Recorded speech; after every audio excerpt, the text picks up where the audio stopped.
അയ്യോ മാത്രം കെട്ടിപ്പിടിക്കാൻ പറ്റും നോട്ട് ചെയ്ത് വെച്ചോ ഈ തയ്ച്ചു വെച്ചോ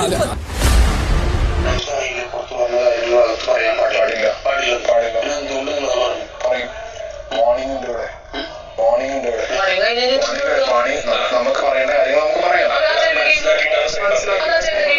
എന്റെ കീമാണ് ഞാൻ പുറത്തുനിന്നുള്ളൊരു കാര്യം വന്നിട്ട് എന്ത് പറയണം ഏത് പറയണം ലിമിറ്റ് എന്താണെന്ന് എനിക്കറിയാം. ഞാൻ പറഞ്ഞ കാര്യങ്ങൾ അതിൽ വിട്ട കാര്യങ്ങൾ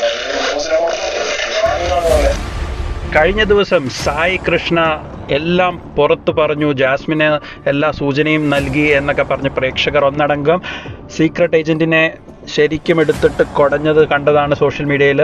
പക്ഷേ സീക്രട്ട് ഏജൻറ്റ് കൊലക്കൊമ്പനാണ് എന്നുള്ള കാര്യം ആരും മറക്കരുത്. അദ്ദേഹം ഈ ബിഗ് ബോസിൻ്റെ കളികളൊക്കെ ശരിക്കും മനസ്സിലാക്കിയിട്ടാണ് വരുന്നത്, ഹോംവർക്ക് ചെയ്ത് റിഹേഴ്സ് ചെയ്തിട്ടാണ് വരുന്നത്. അപ്പോൾ അദ്ദേഹം പറഞ്ഞിരിക്കുന്നത് താൻ ഇവിടെ വെളിപ്പെടുത്തിയത് ചെറിയൊരു തുമ്പ് മാത്രമാണ്, അങ്ങനെ വെളിപ്പെടുത്താൻ തനിക്ക് അധികാരമുണ്ട്. അതായത് ഈ വിഷയത്തിൽ പുറത്തുള്ള കാര്യങ്ങൾ ഒരു പരിധിക്കുള്ളിൽ നിന്നുകൊണ്ട് പറഞ്ഞാൽ ഒരു വാണിംഗ് ആണ് കിട്ടുക. ആ വാണിംഗ് കിട്ടിയാൽ പിന്നെ റിപ്പീറ്റ് ചെയ്താലാണ് പുറത്താക്കുക, അല്ലെങ്കിൽ വലിയ ഗുരുതര നിയമലംഘനമാകുന്നത്.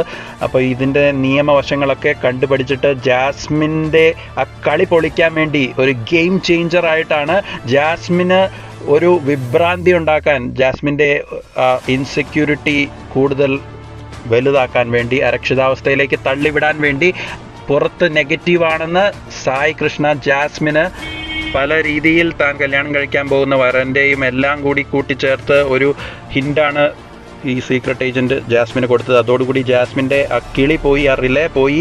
വലിയൊരു പരിഭ്രാന്തിയിലാണ് എന്താണ് സംഭവിച്ചിരിക്കുന്നത്, എവിടേക്കോ വലിയ പ്രശ്നങ്ങൾ പാളിപ്പോയി എന്ന് ജാസ്മിന് തോന്നുന്നുണ്ട്. അത് ജാസ്മിൻ രാത്രിയിൽ വീണ്ടും ആവർത്തിച്ച് ഗബ്രിയോട് പറയുന്നുണ്ട്, എനിക്കത് ഓർത്തിട്ട് ഒരു സ്വസ്ഥതയുമില്ല.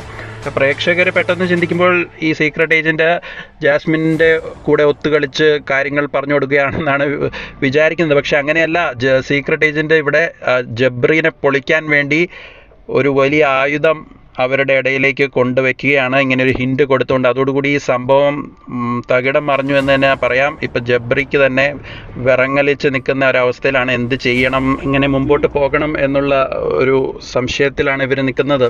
അപ്പം അതിൻ്റെ ഇടയിൽ നന്ദന എരിവ് കയറ്റി നല്ലോണം ചൊറിഞ്ഞ് ഈ ജാസ്മിനെ അവിടെ ഇളക്കി വിടുകയാണ്. ശരിക്കും പ്രൊവോക്ക് ചെയ്യുന്ന ഒരു കാഴ്ചയാണ് കാണുന്നത്. നന്ദന വന്നപ്പോൾ തന്നെ പറഞ്ഞു, ജാസ്മിനെ ഞാൻ കൊണ്ടേ പോകുകയുള്ളൂ, അവളുടെ കളി ഞാൻ തീർത്തു തരുമെന്ന്. അപ്പോൾ ജാസ്മിൻ ഇപ്പോൾ രണ്ട് വശത്തു നിന്നും ആക്രമണങ്ങൾ നേരിടുന്ന ഒരവസ്ഥയിലേക്ക് മാറിക്കൊണ്ടിരിക്കുകയാണ്. ഗെയിം ചേഞ്ച് ആവുകയാണ് എന്നുള്ളത് തന്നെയാണ്. അപ്പോൾ സായി കൃഷ്ണയും സീക്രട്ട് ഏജൻറ്റും നന്ദനയും കൂടി ജാസ്മിൻ്റെ സമനില തെറ്റിച്ച് കളി പൊളിച്ചെടുക്കുകയാണ്.